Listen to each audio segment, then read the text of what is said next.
कहते हैं बच्चे मिट्टी की तरह होते हैं, जिस तरह से गीली मिट्टी को जिस सांचे में डालते हैं उस तरह का सांचा बन जाता है। ठीक वैसे ही बच्चों को जिस तरह का माहौल दिया जाए, जिस तरह का संस्कार दिया जाए, जिस तरह का वातावरण मिलता है, वैसे ही बच्चे ढलते हैं, वैसे ही अपने भविष्य को संवारते हैं।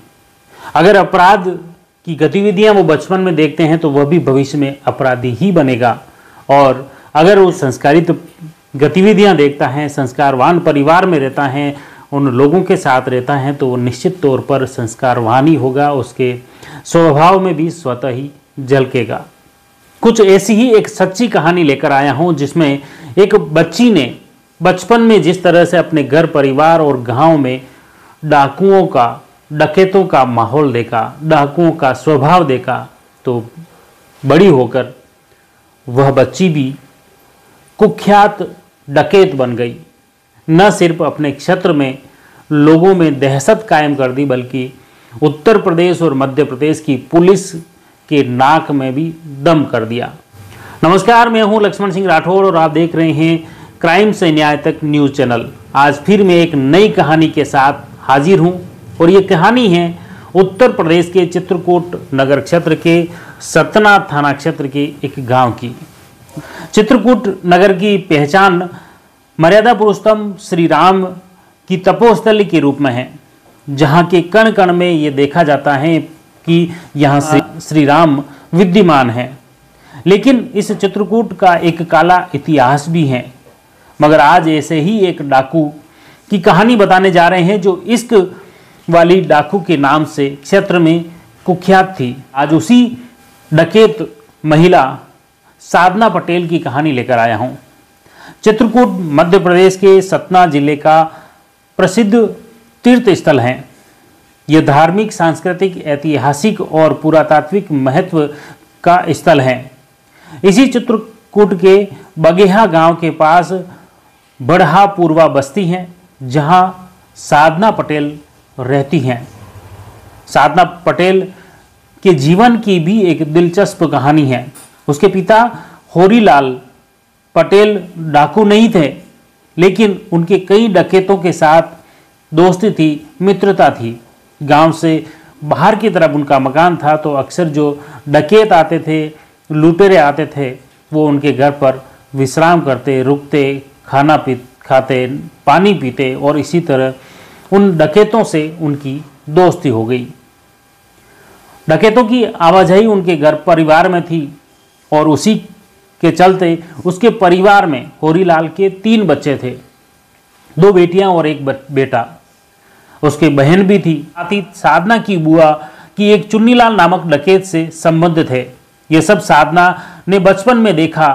उसी दौरान वह 16 साल की उम्र से ही डकैत नवल किशोर धोबी को अपना दिल ले बैठी थी, क्योंकि नवल किशोर धोबी अक्सर उनके घर पर आया जाया करता था और वह उसे देखती थी, और वह बचपन में 16 साल की उम्र में ही नवल किशोर धोबी को पसंद करने लगी थी। यही नहीं, साधना तो जीवन भर उसके साथ में रहने का फैसला तक कर डाला है, और इस पर परिजन सहमत नहीं थे, और परिजनों ने आनन फानन में दूसरे युवक से साधना पटेल की शादी करवा दी।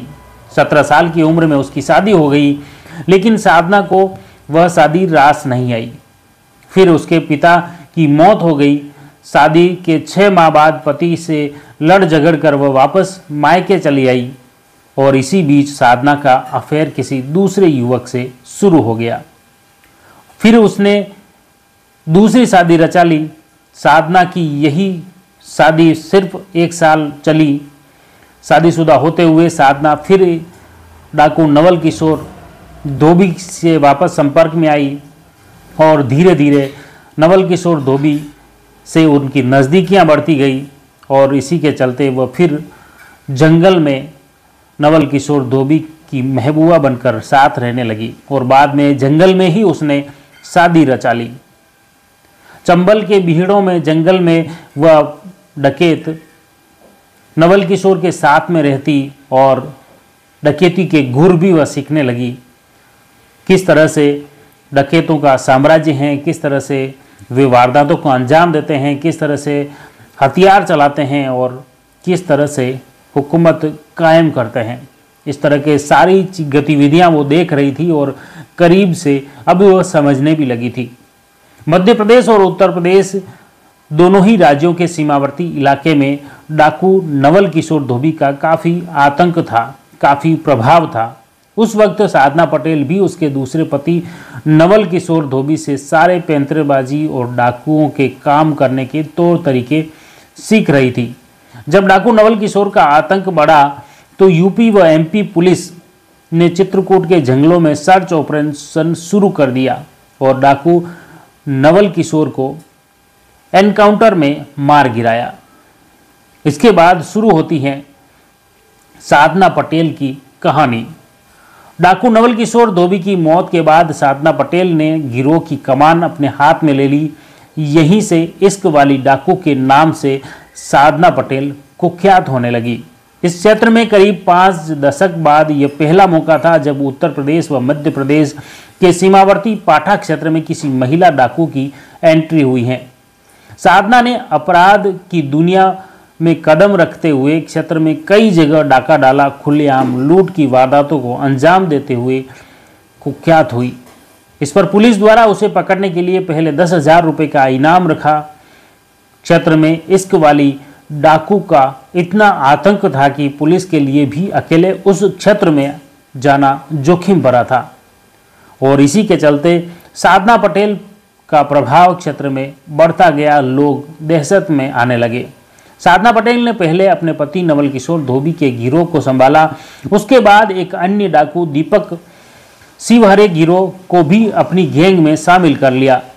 इस तरह उसके गिरोह में 1.5 दर्जन से ज़्यादा कुख्यात सदस्य जुड़ गए, लेकिन पूरे गिरोह की कमान साधना ने अपने हाथ में ही रखी। पहले तो डाकू साधना का कार्य क्षेत्र नया गांव, भरतकूप व आसपास का इलाका ही था, मगर बाद में पूरे चित्रकूट, सतना, रीवा तक अपना आतंक फैला दिया। धीरे धीरे उसका खौफ काफ़ी बढ़ने लगा। इस कारण पुलिस के लिए भी साधना पटेल बड़ी चुनौती बनी हुई थी। लोग दहशत में थे, पुलिस भी बड़ी टेंशन में थी। अब तक हथियार चलाने में भी वह काफ़ी माहिर हो चुकी थी। उत्तर प्रदेश और मध्य प्रदेश के सीमावर्ती इलाके में इश्क वाली डाकू साधना पटेल का काफ़ी आतंक रहा।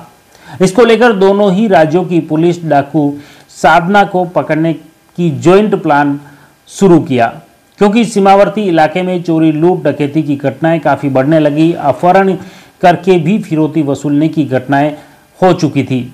इसके चलते एमपी और यूपी पुलिस की संयुक्त कार्रवाई के तहत कडियन के जंगल से मध्य प्रदेश के सतना थाना पुलिस ने नवंबर 2019 में डाकू साधना पटेल को घेराबंदी कर गिरफ्तार कर लिया।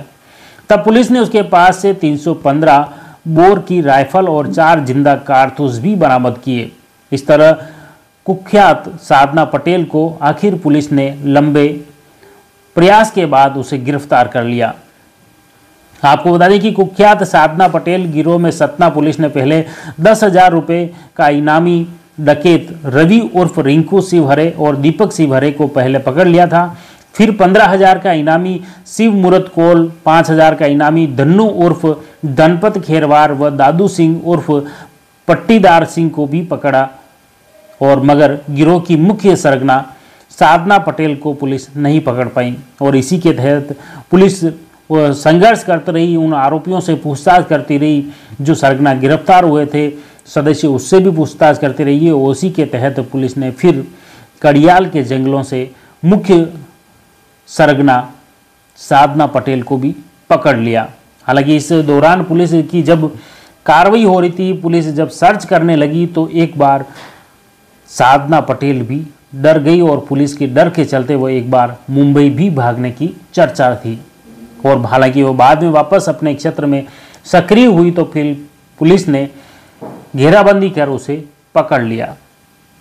तो ये थी मुख्य रूप से कहानी साधना पटेल की, जो किस तरह से बचपन से एक साधारण परिवार में जन्मी साधारण एक लड़की किस तरह से एमपी और यूपी की कुख्यात डकैत बन गई, जिसने दोनों ही राज्यों की पुलिस के नाक में दम कर दिया था। ये कहानी बताने के पीछे हमारा उद्देश्य किसी की भावना को ठेस पहुंचाना नहीं, बल्कि आम जन को अलर्ट करना, सतर्क करना है कि किस तरह से एक बच्चों को घर परिवार पर माहौल मिलना चाहिए, किस तरह से बच्चों को वातावरण मिलना चाहिए, जैसा बच्चा देखेगा वैसा ही बच्चा बड़ा होकर करेगा। कुछ ऐसी ही सीख इस घटना के माध्यम से मिलती है कि किस तरह से शारदा पटेल ने बचपन में घर परिवार और समाज में देखा और भविष्य में उससे भी ज़्यादा कुख्यात होकर वह उभर कर सामने आई। हालांकि बाद में उसे पुलिस ने गिरफ्तार कर लिया, फिलहाल वह जेल में है, लेकिन कहीं न कहीं उसका जीवन इस गलत कदम के चलते बर्बाद हो गया। हमारा उद्देश्य भी यही है कि हर समाज का वर्ग सतर्क रहे, सावधान रहे। फिर इसी तरह एक नई कहानी के साथ फिर मिलते रहेंगे। आप देखते रहिए क्राइम से न्याय तक न्यूज़ चैनल। धन्यवाद।